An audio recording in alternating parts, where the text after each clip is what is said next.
The way we lead impacts the way people live. This world needs truly human leadership. I'm Brent Stewart, your host. Thanks for listening. This podcast is an outreach of Barry-Wehmiller. You can connect with us on Facebook, LinkedIn, Instagram, and Twitter at Barry-Wehmiller, and find our podcasts, articles, and videos at trulyhumanleadership.com. You're listening to a Truly Human Leadership podcast refresher, where we reshare insight from podcast episodes from the past. Kristen Hadeed started her own company, Student Maid, when she was only 20. Student Maid, one of Florida's largest independently owned cleaning services, now has 2 locations and more than 400 employees during peak seasons, all of which are college students who must maintain a 3.5 grade point average. Kristen has a very unique story, which you'll hear more of in just a bit. As a business owner under 30, whose team members are in their late teens and early 20s, Kristen has a unique perspective on the generation now walking through the doors of your organization, Millennials. This perspective is very important for the leaders of today and tomorrow because in the next 15 years, Millennials will represent up to 2/3 of the workforce.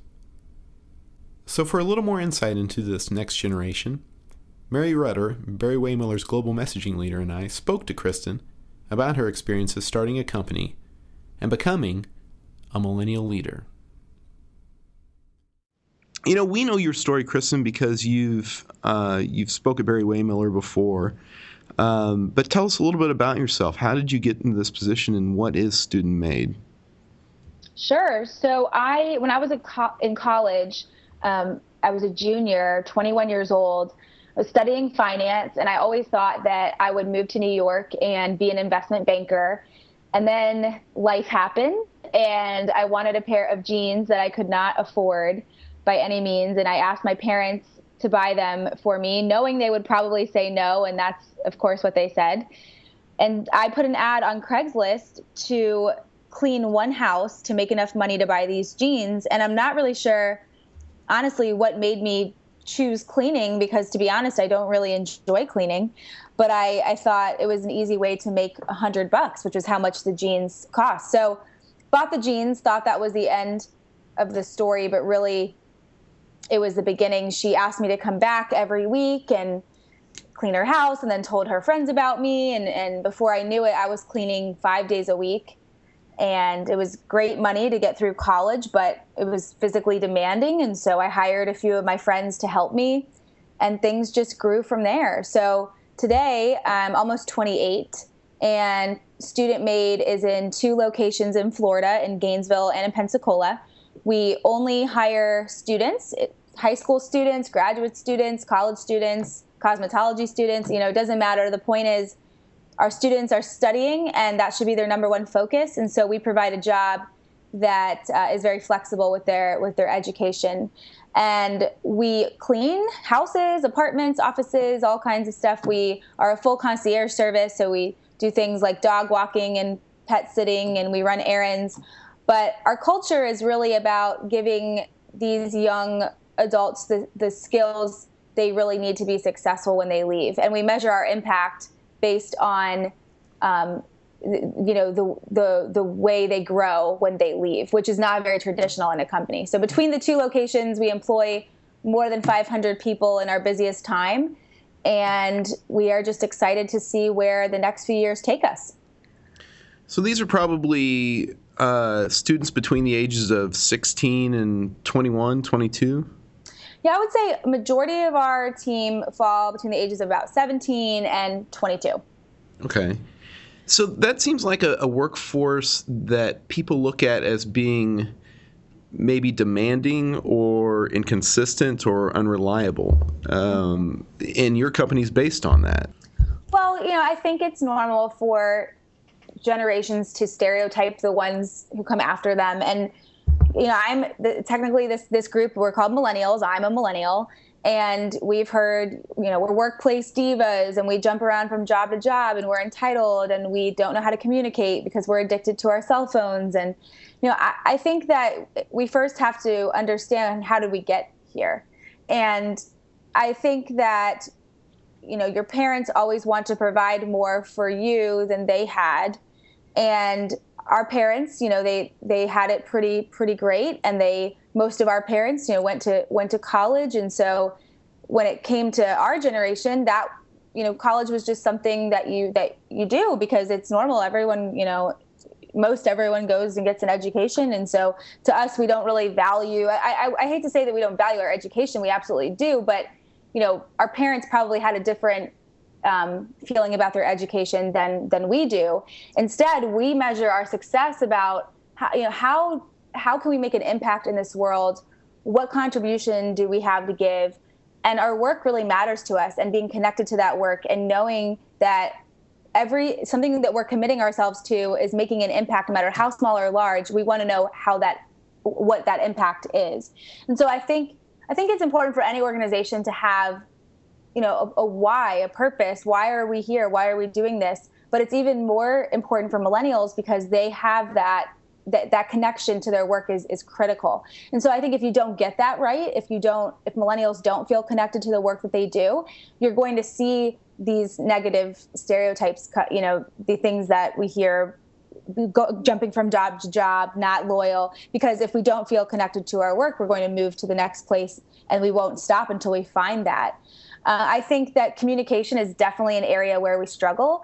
And at Student Maid, we try to really retrain one another how to communicate. We don't text a lot. We try for face-to-face interaction, and we teach communication, and it's something that we definitely struggle with, but we were given a cell phone in the 8th grade, and so I think we have to look at how did we get here. I don't think it's not, I'm not saying that it's not our fault, some of the things that we do, but some of these things we didn't choose. We didn't necessarily choose to have a cell phone. We didn't choose for, Facebook to be invented. These things they just happened. We have a responsibility to, at the end of the day, still be humans and communicate like humans. And just because the world is the way it is doesn't mean that, that's okay. But I think understanding is the foundation. If we don't understand how we got to where we are, it's really hard to bridge that gap in the workplace. Kristen, what about these student maids that have retired from Student Maid and, sort of graduated and gone on? How has it worked out for them? It's interesting that you ask. So I think when our students are in our business, and by the way, they have to leave when they graduate. So it's a very different model. We're telling our team, you've got to go. You're moving on to bigger and better things. And so when they're in the moment, I don't think they realize truly how much they're learning. And it isn't usually until their first real, job, career, that they realize how much they learned cleaning toilets. And it is so common for us to hear from our alumni, a couple of years later, and they say, man, I'm successful because I cleaned toilets at Student Maid, and things that you just, feedback, for example, we really teach our team how to take and give feedback. And that is something that millennials struggle with, because a lot of us, we've been praised our whole lives. We've been given trophies for just participating. And so we're in the workplace and we have that critical moment where our, someone in the company is giving us constructive feedback, and we take it personally and we don't know how to handle it. And some of us, our reaction is we're angry and we're upset. And at Student Maid, we give feedback like that on a regular basis. And so our students are comfortable with that. And so the first time that they get feedback in the workplace, they know how to take it, they know how to handle it, they know how to reply, they know how to give feedback, and they watch their peers who struggle with that. And I think that they have this aha moment, like I learned that at Student Maid. So we hear that years later, but again, I think in the moment they don't really realize how much they're learning. You were talking a bit ago about how, it's this generation has a lot of challenges that maybe they didn't choose. In the last 15 to 20 years, it is kind of amazing because, in a sense, we've gone through kind of a second industrial revolution. In the 90s, having a cell phone was still a rare thing, and even the internet was kind of becoming a more prolific thing, but was not really that common. So how do leaders understand those kinds of challenges and that kind of turnover in terms of technology and in our connectedness to it, how do leaders understand that to better take millennials into their workplace and help them feel their purpose? Mm-hmm. So I think, technology is it's a part of our lives. We can't ignore it. And I don't think the solution is to just say, well, I know we all have cell phones, but we can't use them. And I think that we have to incorporate technology into what we're doing every day. But I think there are certain times when it needs to be a face-to-face conversation, and texting isn't okay, and an email isn't okay. And as leaders, it's your role to create that kind of culture. If you text feedback to somebody, whether good or bad, we know from the Barry-Wehmiller communication skills training course that words are only 10% of communication. So you're only giving 10% to that person when you're texting or emailing. And your tone and your body language is so much of communication that, that needs to be incorporated into those conversations that are crucial. And as a leader, it's your role and duty to create a culture where those conversations are normal. And even if uncomfortable, you meet face to face. And so for us, we have students who will say we need to have a face to face conversation, and they're afraid. They don't know, is it because I am in trouble? Is it because, because they are not used to having that interaction? It is so foreign to them that they automatically go to the negative, I must be in trouble. When really it's like, no, we just wanted to recognize you, something that you did that's phenomenal, and we know it means more if we tell you face to face. So it's like a boot camp. You almost have to create this boot camp where you're retraining people to be human beings. And you can use technology. We had to create our own app for our scheduling because we couldn't find an app for the cleaning industry that met our needs. And so we've certainly incorporated technology into our business. But at the end of the day, there are those times when you still need the face-to-face human interaction. So as a leader, you have to be able to balance both. How do you, let's go back to the purpose and the why part of this. And I don't want to sound condescending when I say this, but you said it yourself just a bit ago. A lot of the students who are working for you, they're cleaning toilets. So how do you connect that with a why and a purpose to give them something bigger than themselves to kind of work for, give them that meaning that they need? Right. So yeah, if you made a list of, the least glamorous jobs, I'm sure cleaning toilets would be at the top of the list. And I think it's ironic because first of all, it's very humbling. You're definitely a different person after cleaning toilets, but it's not about cleaning. Cleaning is the vehicle. But what we're doing is we're creating an environment where we've got all the conditions set so that people can try. And because of that, they end up transcending these limits that they have for themselves. And so when people work with us, they know that you're not just cleaning, you're becoming a better person. You're going to be a better person because you clean toilets here. When you leave, you're going to be different than when you came in. And that's what's attracting our students to our culture. They want to be better. They want to learn these skills that are so critical to success. Some of them realize that they're lacking them. Some of them don't. But it's about growing and learning. And we just so happen to be doing that while we're cleaning and dusting. Do Student Maid graduates have easier time entering the workforce? I mean, actually finding jobs? You talked about the benefit once they get there, but I'm curious to know if it's, I know that don't you only hire people that are good students, correct? Right. Well, we have a minimum 3.5 GPA requirement. However, in recent years, we've come to this conclusion that 3.5 GPA does not define who a person is. And so our culture, if someone is a fit for our culture, but they have lower than a 3.5 GPA, we absolutely welcome them, to our team. But I think that, yes, organizations absolutely recruit from our graduating classes because our students have these skills that they're looking for. But I also think that our students have a better idea of what they want to do when leaving Student Maid. So they have an easier time finding a job because they know what they're looking for and they know how to articulate it. And we have workshops where we teach, we use Strength Finder. We talk about, what you need in your environment to thrive, what you really can't have in your environment, what makes you motivated, what makes you demotivated. They go through this kind of self-discovery, and then they use this, what they come up with, they use it as a compass after they leave Student Maid to find that environment that they're going to thrive in. And so I think it's a two-part. I think organizations know that they have the skills, our students have the skills they're looking for, but then our students know what they're looking for. So it's much easier, because when you graduate, there are so many possibilities. It's overwhelming. And a lot of times you haven't actually tried the thing that you majored in, so you're not even sure if it's really the right thing for you. And it's just very overwhelming. So I think our students have a clear idea of what they want to do, and they go for it. Have any of them gone on to be entrepreneurs like yourself?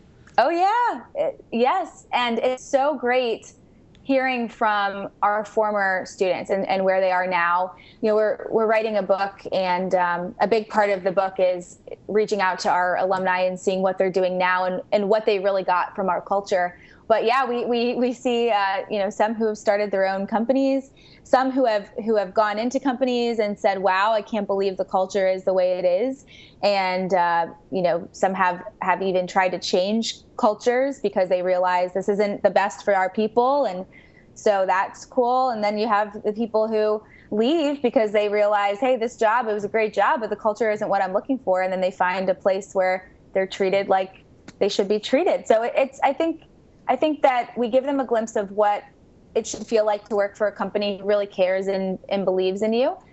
And so at the very least, I would imagine that a lot of our students know what that culture feels like and wouldn't settle for something less than that. When you speak to other leaders, when you give your talks, what's kind of the first thing that you would challenge a leader from an older generation in a more traditional business about bringing the millennials into their workforce?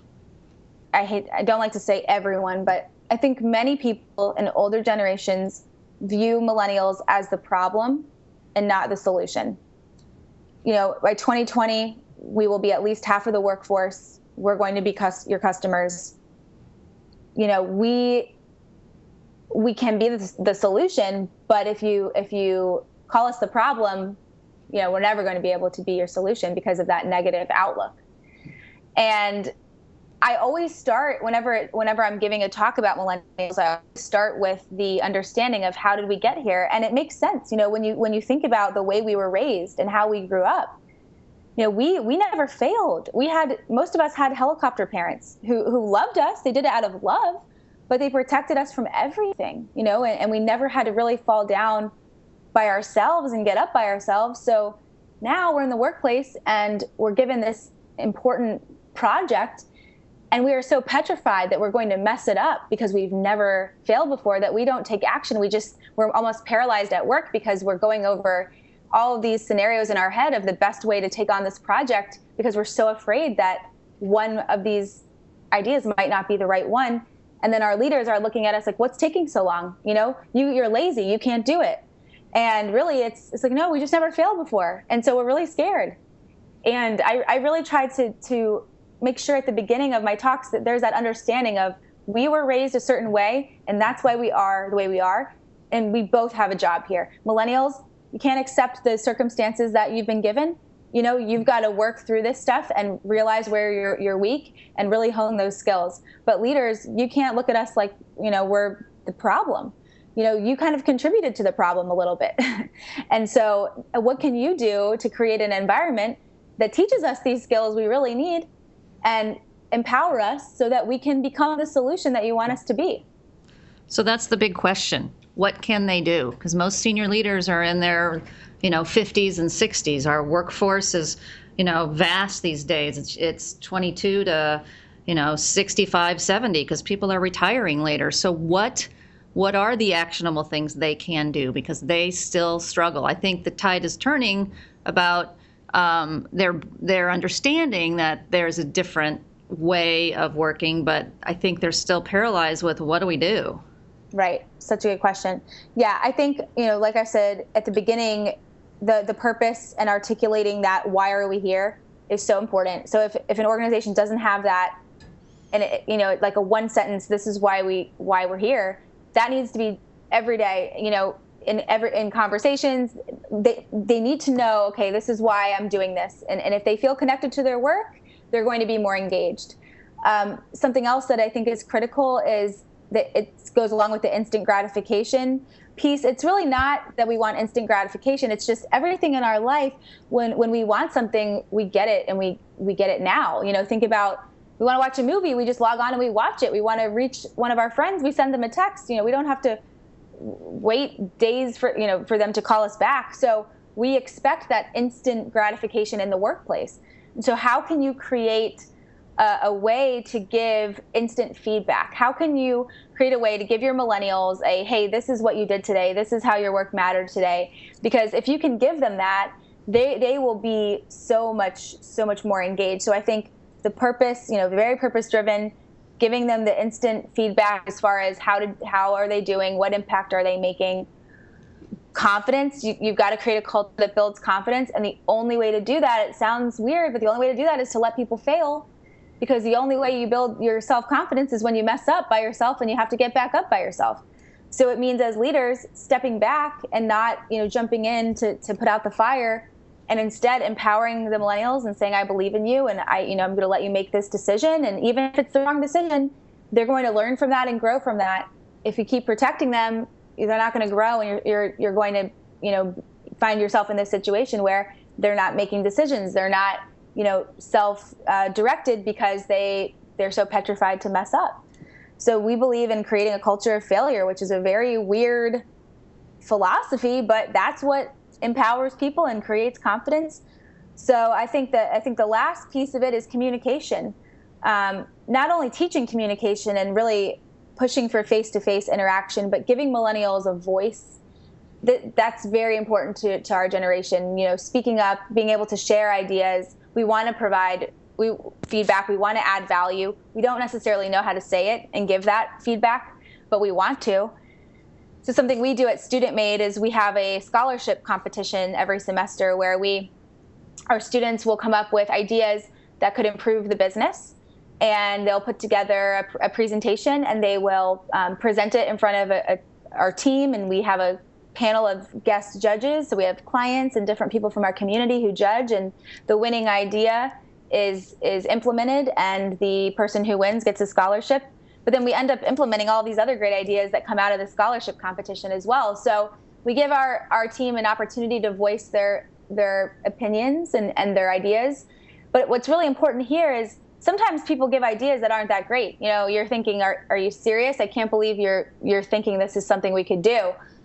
And that's okay. Sometimes people won't have the best ideas, but you can't just say, thanks for your idea, and then never talk to them about that again. You've got to be able to say, this is why we can't do that. Because if a millennial comes to you with an idea and you say thanks, but they never hear from you again, that's it. They're probably not coming back with another idea, because it probably took them days to practice that conversation. They probably looked at themselves in the mirror and repeated it over and over, because this is something that we aren't comfortable with. So when you're given feedback from a millennial and you don't address how much time it probably took them and confidence to deliver that to you, you're missing out, because now they're probably not going to come forward with their ideas. So I think those are the key, communication and giving us a chance to speak up, and mentorship. We crave mentorship. So reaching out and saying, hey, I'd like to tell you more about my journey as a leader and how I got here. Because we don't know how to ask for mentorship, but we want it. So communication and that interaction, finding a way to really give feedback and instant measurement, articulating a clear purpose, and then creating a culture where people can mess up so that our confidence is built and we can become self-directed and empowered leaders.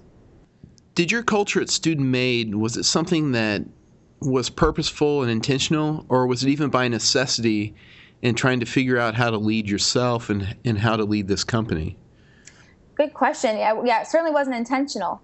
I was very young. I still am young, but I learned by experience. So when I would experience something, I would think, wow, this is something I should probably teach, because our team, they'll probably experience this in their life one day. So for example, I remember at 21, I would walk into a meeting and I'd be the youngest in the room, and I would have that question, hi, what do you do? And I wouldn't know how to answer that question in a confident way. And so I thought, I've got to teach a way for us to know who we are, what we do, and how to articulate that. And then I would figure out a way to teach that in our culture. And so everything that we're doing now is because somebody, whether myself or someone on our leadership team, has experienced an obstacle or a failure or something very hard. And we want to recreate that same thing in our culture so that our students learn from that here. And so they're equipped, when they leave Student Maid. So yeah, and I read, I have wonderful mentors. Some of the things in our culture are certainly because of my mentors and some books that I've read. But in general, most of it is things that, I've been through that have been really tough. And I want to try to recreate that for our team so that they can learn the same things I learned. I think, Kristen, college is too late to learn some of these things. I mean, obviously, at any time in your life you can learn them, but I have high schoolers who, I constantly have to teach them to use their phone to talk to people.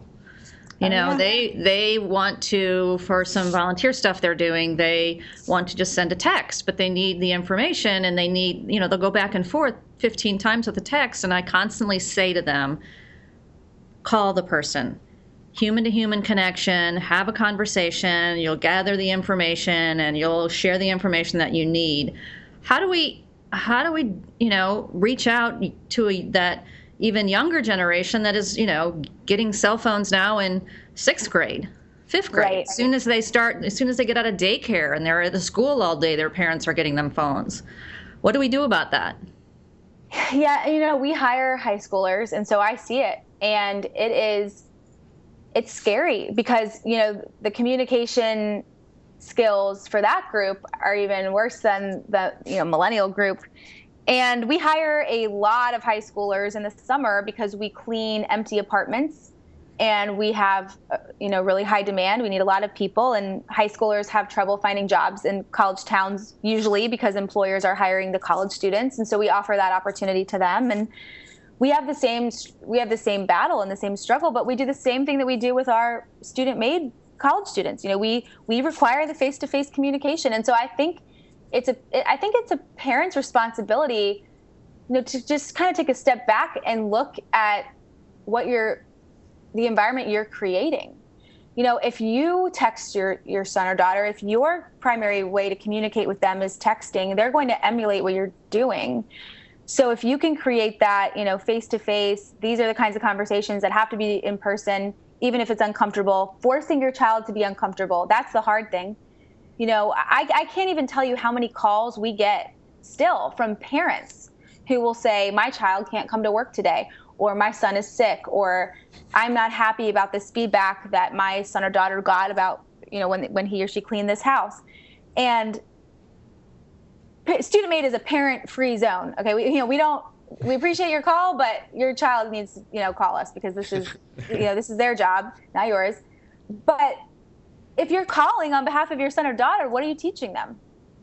And so it's hard as a parent. I can't imagine. I'm not a parent, but I would imagine it's a little bit like what I'm doing at Student Maid, because I have to watch these young people struggle, and it is so hard, and they're so uncomfortable, and they're sometimes so upset, and you have to stand there on the sideline and just let them fail and mess up and get uncomfortable, and you can't step in, because if you do, you're hurting their growth, you're limiting their potential. And so that's what I think we have to be doing as parents, but easier said than done, I guess. Well, I know a fellow who says leadership is the stewardships of the lives entrusted to you, and he compares it to parenting. Mm-hmm. So that analogy definitely has been made. Mm-hmm. Yep. In talking about millennials being half of the workforce in not that many years off, what do you see? What kind of changes do you see this generation instilling in the workplace just by virtue of their values and their needs? I think that this generation is very cause-driven.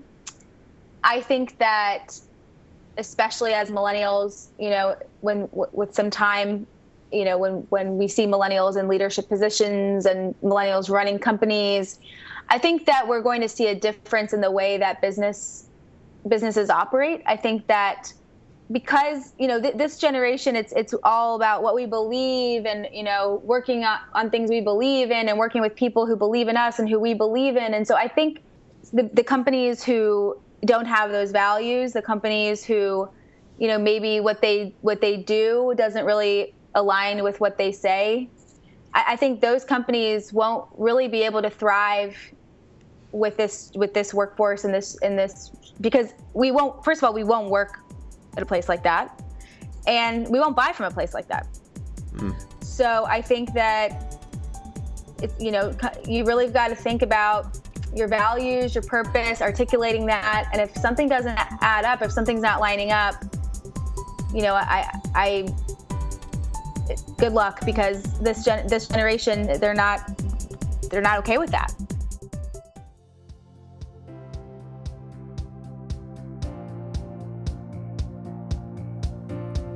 Don't forget to find us and connect on Facebook, LinkedIn, Instagram, Twitter at Barry-Wehmiller. And you can find more podcasts, articles, and videos at trulyhumanleadership.com. I'm Brent Stewart. Thanks for listening.